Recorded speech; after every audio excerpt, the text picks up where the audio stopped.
Right, आज का जो हमारा टॉपिक है that is the cracking of hydrocarbons. और क्रैकिंग का जो प्रोसेस है उसको डिफाइन करने से पहले हम ज़रा इसके बैकग्राउंड नॉलेज की तरफ जाते हैं। वहाँ से हमें ये अंडरस्टैंड होगा कि बेसिकली क्रैकिंग है क्या और इसकी ज़रूरत क्यों पड़ी है। ऑयल जो आपने एक्सट्रैक्ट किया ज़मीन से, पेट्रोलियम ऑयल, उसको आपने रिफाइनरी में जाके रिफाइन किया और वो पेट्रोलियम जो है उसके अंदर डिफरेंट फ्रैक्शंस थी और उन फ्रैक्शंस को आपने सेपरेट किया on the basis of their boiling points. वो फ्रैक्शंस कौन सी थी? आपके पास गैसोलीन थी, आपके पास कैरोसिन थी, आपके पास डीजल था, एविएशन फ्यूल था, जेट फ्यूल था। अब ये जो गैसोलीन जो आपके पास फ्रैक्शन है, ये सबसे ज़्यादा इस्तेमाल हो रही है, सबसे ज़्यादा डिमांड है इसकी, राइट? लेकिन प्रॉब्लम क्या हुआ? प्रॉब्लम ये हो रहा है कि जो फ्रैक्शनल डिस्टिलेशन से हमारे पास गैसोलीन आती है, वो सिर्फ़ और सिर्फ़ हमारी रिक्वायरमेंट का 20% है। जो एक्स्ट्रा डिमांड है गैसोलीन की, वो हम कहाँ से पूरी करें? डेफ़िनेटली कोई ना कोई ऐसा कंपाउंड होगा, कोई ना कोई ऐसी फ्रैक्शन होगी, जिसको हम कन्वर्ट करेंगे गैसोलीन की। डिमांड तो पूरी करनी है ना? तो हमारे पास एक ऐसा प्रोसेस है दैट इज़ कॉल्ड क्रैकिंग। उसमें हम लॉन्ग चेन हाइड्रोकार्बन्स को सिज़र डाउन करते हैं, काटते हैं छोटे मॉलिक्यूल्स के अंदर, स्मॉल चेन या शॉर्ट चेन मॉलिक्यूल्स के अंदर। So the process in which long chain hydrocarbons are broken, are converted into small chain or short chain hydrocarbons। अच्छा, आप ये एनिमेशंस में भी देखें कि हमारे पास एक लॉन्ग चेन हाइड्रोकार्बन है और by means of heat, by means of energy आप कह लें, बाय मींस ऑफ हीट कह लें, हम उसको स्प्लिट करते हैं और हमारे पास उसकी जो प्रोडक्ट है जो कि शॉर्ट शॉर्ट हाइड्रोकार्बन्स होंगे, स्मॉल चेन हाइड्रोकार्बन्स होंगे, वो हमें मिलेगी। राइट, हमारे पास एक टिपिकल एग्जांपल है दैट इज हेक्साडिकेन C16H34।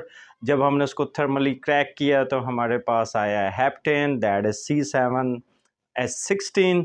उसके बाद हमारे पास 3 मोल्स आए आपके पास इथीन के और 1 मोल ऑफ प्रोपीन।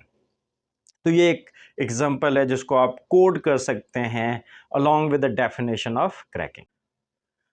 राइट, अब हमारे पास डिफरेंट टाइप्स हैं क्रैकिंग की। क्रैकिंग हम किस तरह कर सकते हैं और हमारे पास जो प्रोडक्ट है वो कौन से आने वाली है, that depends upon the condition and that depends upon the process जिसके थ्रू हम जो है ये हाइड्रोकार्बन्स को स्प्लिट करेंगे, ब्रेक करेंगे छोटे या स्मॉल चेन हाइड्रोकार्बन्स के अंदर।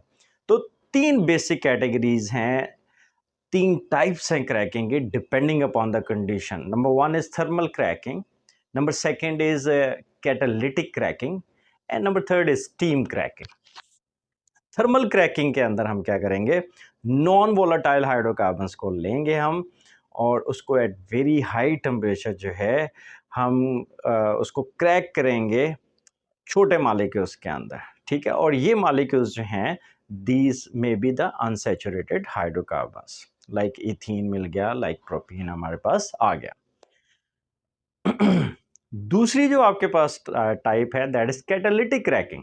अब ये नाम से जाहिर हो रहा है कि इस टाइप ऑफ क्रैकिंग के अंदर जो है हमारे पास कैटलिस्ट होगा और कैटलिस्ट यूजली जो इस्तेमाल होता है that is a mixture of SiO2 and Al2O3। Normally जब हम हीट करते हैं वो 500 डिग्री सेल्सियस पर हम करते हैं। तीसरी जो हमारे पास टाइप है that is called steam cracking. इसमें हम क्या करते हैं, मिक्सचर जो हाइड्रोकार्बन का होगा उसको हम मिक्स करेंगे विद स्टीम और हीट करेंगे 900 डिग्री सेल्सियस के ऊपर। और इससे हमारे पास क्या होगा, जो लॉन्ग चेन हाइड्रोकार्बन्स हैं वो क्रैक्ड होंगे शॉर्ट चेन हाइड्रोकार्बन्स में। और इसमें भी नॉर्मली हमारे पास जो ओलिफिनिक एंड अनसैचुरेटेड हाइड्रोकार्बन्स हैं वो मिलते हैं। लास्ट के अंदर अगर हम ये देखें कि हमारे पास क्रैकिंग का एडवांटेज क्या है, तो एक तो हमने स्टार्ट में ये डिस्कस किया था कि हमारे पास जो सबसे बड़ा इसका सिग्निफिकेंस है वो ये है कि हमारे पास जो गैसोलीन की एक्स्ट्रा डिमांड है वो हम क्रैकिंग से पूरी करते हैं। इसका जो दूसरा एडवांटेज है, क्रैकिंग के अंदर हमारे पास बेशुमार छोटे-छोटे हाइड्रोकार्बन्स जो हैं वो मिलते हैं, जो कि अनसैचुरेटेड हाइड्रोकार्बन है। हम सिर्फ एक को ही पकड़ लेते हैं। फॉर एग्जांपल ईथीन है, तो ईथीन जो है वो जनरली मोनोमर के तौर पे इस्तेमाल होता है इन पॉलीमर इंडस्ट्री।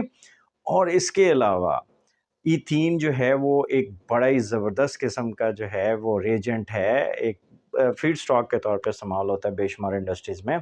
और इसकी यूजेस कितनी हो सकती है, तो इसके लिए आप अल्कीन के जो रिएक्शंस हैं उसमें देखें कि आपके पास जो अल्कीन है वो क्या-क्या बना सकता है। We can make saturated hydrocarbons, we can make alcohols, we can make diols, we can make halides. So large number of compounds can be found from the ethene.